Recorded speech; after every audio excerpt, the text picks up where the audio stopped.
Bonjour, donc continuons donc à méditer dans Proverbes chapitre 15. Aujourd'hui c'est le 11 août et donc je voudrais lire le verset 2. Hier nous avons médité le verset 1. La langue des sages rend la connaissance plaisante, tandis que la bouche des hommes stupides déverse la folie. Nous allons donc continuer à méditer sur les paroles. Nous revenons donc à ces paroles. Ça revient souvent, n'est-ce pas, dans le livre de Proverbes. Soit c'est la sagesse, soit c'est la parole. Et tout cela, bien sûr, c'est le fruit de la grâce de Dieu dans notre vie. Éphésiens chapitre 4, verset 29 nous exhorte, et écoutez bien ceci, qu'aucune parole malsaine ne sorte de votre bouche, mais seulement des bonnes paroles qui, en fonction des besoins, servent à l'édification et transmettent une grâce à ceux qui l'entendent.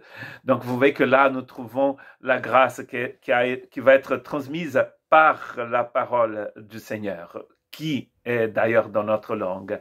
Donc la langue des sages rend la connaissance plaisante.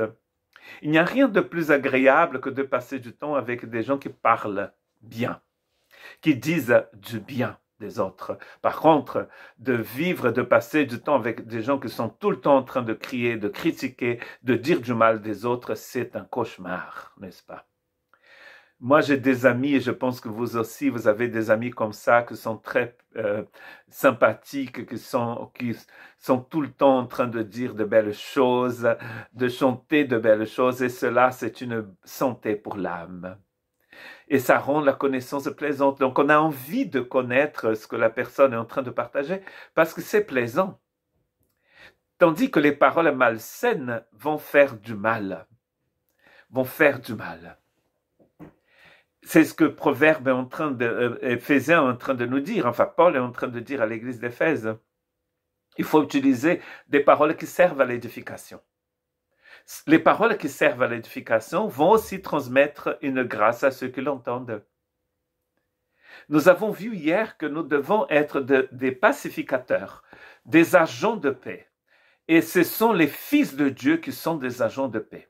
Comment est-ce que nous connaissons un enfant de Dieu? Mais par les actions et par les paroles. Il n'y a pas photo.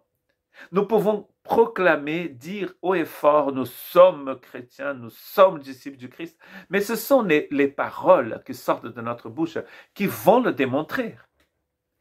L'arbre est connu par ses fruits, nous disent les Écritures. Et donc ce sont ces paroles qui vont montrer, en fait, elles sont le thermomètre de notre spiritualité.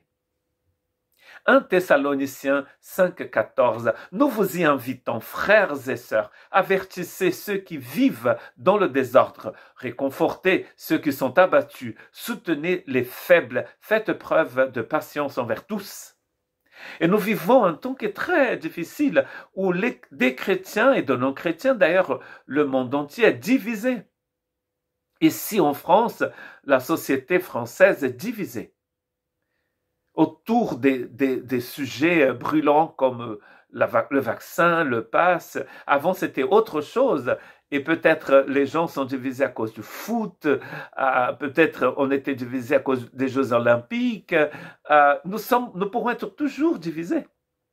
Mais les enfants de Dieu sont appelés à transmettre la paix par leurs paroles, à bénir par leurs paroles, à transmettre la grâce, peut-être la glace aussi. J'aime bien les glaces, les bonnes glaces. Mais là, la grâce de Dieu sera connue par nos lèvres. Reconforter les abattus au lieu de passer du temps à défendre nos opinions politiques, ça ne ramène à rien, ça ne produit rien. Nous pouvons tous avoir des opinions différentes. Mais ici, il n'est pas question d'une opinion, il est question de la grâce de Dieu. La grâce de Dieu, ce n'est pas une opinion. Elle est universelle, elle est éternelle. Nous allons donc, par notre parole, soutenir les faibles, faire preuve de patience envers tout le monde. Que Dieu ait pitié de nous et qu'il bénisse son Église.